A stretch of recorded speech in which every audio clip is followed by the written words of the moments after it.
Fall is approaching, so let's make some pumpkin sourdough discard crunch bagels. So let's get to baking. So we're going to mix all our dry ingredients, and of course I'm using King Arthur's bread flour.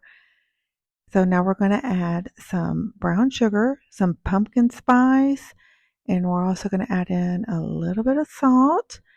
And we're going to add in also just about 1 teaspoon of instant yeast. Now we're going to mix all of these dry ingredients together and incorporate all those flavors into the flour. And here I'm adding the sourdough discard, and then we're also adding the pumpkin puree. And I'm going to throw this into the mixer, and we're going to let this mix on low speed just to start blending the flavors. And then I'm going to add some warm water to the mixture and let that get all incorporated into the dough. And as it starts to come together, we're going to pull it out of the mixer, and then we're going to put it on our clean surface, and we're going to start kneading this dough. So we're going to knead it until we get a nice, beautiful, soft dough ball where she's tacky but not sticky, and it starts to come together. And this is probably one of my favorite parts, is just kneading this dough. And don't come after me. I'm not using my gloves because this is for me and my husband. So we absolutely love this.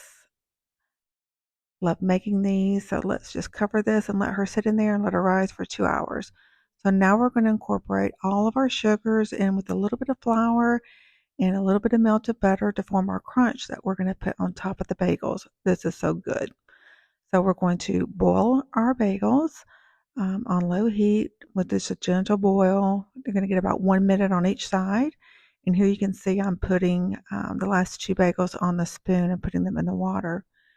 Now we're going to brush these with some egg wash and get that nice coating on there. And then we're going to start adding our sugar topping on each one of the bagels. Now, this sugar topping, I'm trying to keep as much off the parchment paper because you don't want this to burn, because it will. It caramelizes and it burns.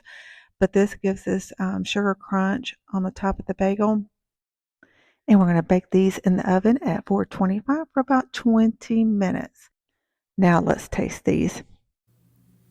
The outside crunch with the soft, chewy center that you expect from a bagel make this my all-time favorite pumpkin bagel. Oh my gosh, I love it. My husband loved it. My mother loved it. Look at that center.